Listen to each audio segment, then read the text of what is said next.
যিমান কেইটা পদ আছে তাৰ বিপৰীতে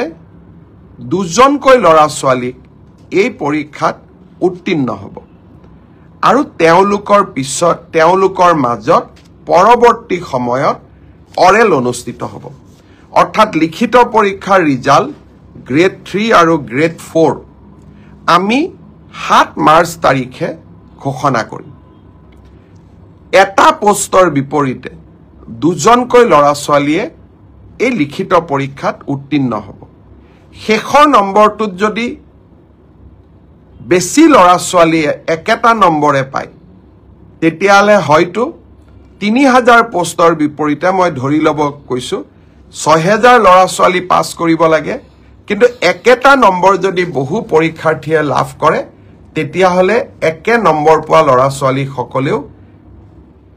পৰীক্ষাটোত ডেফিনেটলি পাছ কৰিব অৰ্থাৎ আমি যদি ধৰি লওঁ 50 is a cut off mark কিন্তু 50 যদি 50 জন ল'ৰাই নম্বৰ পাইছে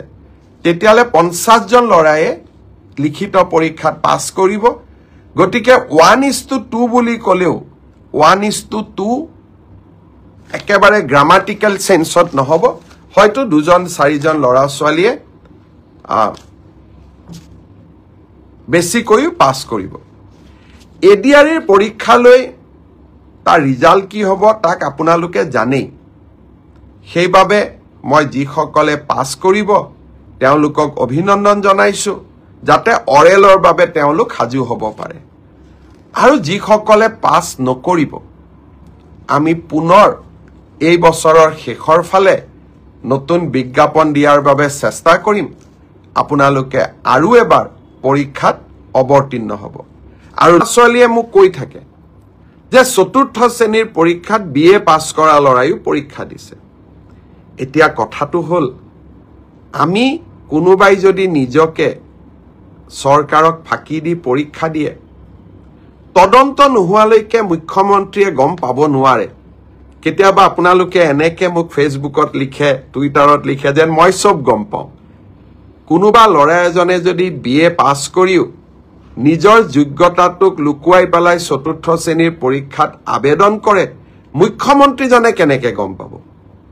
আপোনালোকে খবৰ দিব আপোনালোকক আমি সুবিধা দিম যে এনে যিসকল লোকে আপোনালোকে দেখিব যে লিখিত পৰীক্ষাত পাছ কৰিছে কিন্তু এডুকেশনাল কোৱালিফিকেশনক তেওঁলোকে লুকুৱাই ৰাখিছে আমি সুবিধা দিম আপোনালোকক অভিযোগ দিয়াৰ বাবে যাতে অৰেল পৰীক্ষা হোৱাৰ আগতে বা মৌখিক পৰীক্ষা হোৱাৰ আগতে আমি আপোনালোকৰ অভিযোগবোৰ